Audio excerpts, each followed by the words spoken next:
আমরা অতীতে দেখেছি যে এই ধরনের ব্রিফিংয়ের যখন হতো দিল্লিতে গিয়ে আমাদের কোনো কূটনীতিক গিয়ে ব্রিফিং দিতেন, হয় পররাষ্ট্র সচিব অথবা পররাষ্ট্রমন্ত্রী গিয়ে এই কূটনীতিকদের ব্রিফিংটা দিতেন। এবার প্রথম ওনারা এসেছেন ঢাকাতে।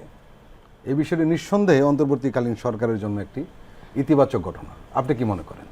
ডেফিনেটলি এটা ইতিবাচক এবং আমি বলবো এটা একটা অর্জন অন্তর্বর্তীকালী সরকারের জন্য। এবং বিশেষ করে আমি যতটুক দেখেছি পত্রপত্রিকায় বেশিরভাগ ডিপ্লোম্যাসি বেসড হচ্ছে দিল্লিতে।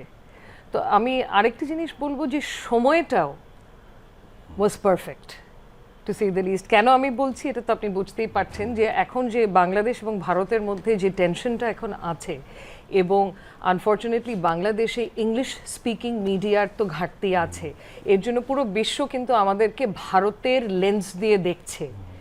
সো এরকম একটা সময় এতগুলো ইউরোপিয়ান ইউনিয়নের রাষ্ট্র সদস্য দেশ থেকে মানে যারা বেসড দিল্লিতে, যেখানে একতরফা ওনারা কিন্তু অপপ্রচারটা শুনে এসেছে এতদিন থেকে ভারতের মিডিয়া থেকে।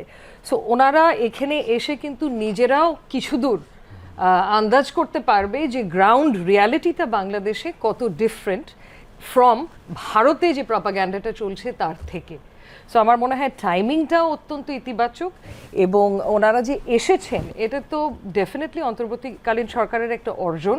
প্রধান উপদেষ্টা ওনার যে একটা আন্তর্জাতিক লেভেলের স্বীকৃতি আছে সেটাও এখান থেকে ক্লিয়ার হয়ে যায়। আরেকটি বিষয় আজাদ বলছিলেন যে রোহিঙ্গার ইস্যুটা আলোচনা হয়েছে। আপনি নিশ্চয়ই দেখেছেন যে অতীতের যে সরকার ছিল রোহিঙ্গা ইস্যুটাকে বাইলেটারাল একটা সমাধানের চেষ্টা করেছে। অনেক বেশি তারা বাইলেটারাল সমাধান করতো, মাল্টি রিলেশনে নিতে চাইতো না। কিন্তু ইউনূস সাহেব আসার পরে কিন্তু অনেকগুলো বিষয় উনি মাল্টি রিলেশনের দিকে যাচ্ছেন। ধরুন সার্কের কথা বলছেন উনি, আসিয়ানের কথা বলছেন এবং রোহিঙ্গা ইস্যুটাকে উনি সবার সাথে আলাপ করে সমাধানের চেষ্টা করছেন। এই বিষয়ে আপনি নিশ্চয়ই লক্ষ্য করেছেন। জি ডেফিনেটলি আমি বলবো যে এখন অনেস্টলি বেশিরভাগ ইস্যুই মানে আমরা এখন গ্লোবালাইজেশনের যুগে, এখন কোনো দেশই আইসোলেটেডভাবে বা ইভেন বায়োল্যাটারালি যদি সমস্যার সমাধান করার থেকে আমার মনে হয় অনেক বেশি এফেক্টিভ হবে যদি মাল্টিল্যাটারাল অ্যাপ্রোচটা নেওয়া হয়। কারণ অ্যাজ আই সেড যে সবগুলো দেশই কিন্তু কানেক্টেড, আমরা এখন একটা গ্লোবালাইজড যুগে আছি। সো এটাও I would say this is একদম কারেক্ট পদক্ষেপ যে মাল্টিল্যাটারাল একটা অ্যাপ্রোচ নিচ্ছে এরকম বড় একটা ইস্যু নিয়ে, যেটা নিয়ে কিন্তু মোটামুটি প্রত্যেকটা দেশই কোনো না কোনো বক্তব্য দিয়েছেন। ইটস নট যে পুরো পৃথিবীতে আর কোনো দেশ এটা নিয়ে বদার ছিল না, এটা জাস্ট দুটো দেশের মধ্যে একটা ইস্যু তা না, এটা একটা বিশাল বড় মানবাধিকার ইস্যু হয়ে দাঁড়িয়ে গেছিল।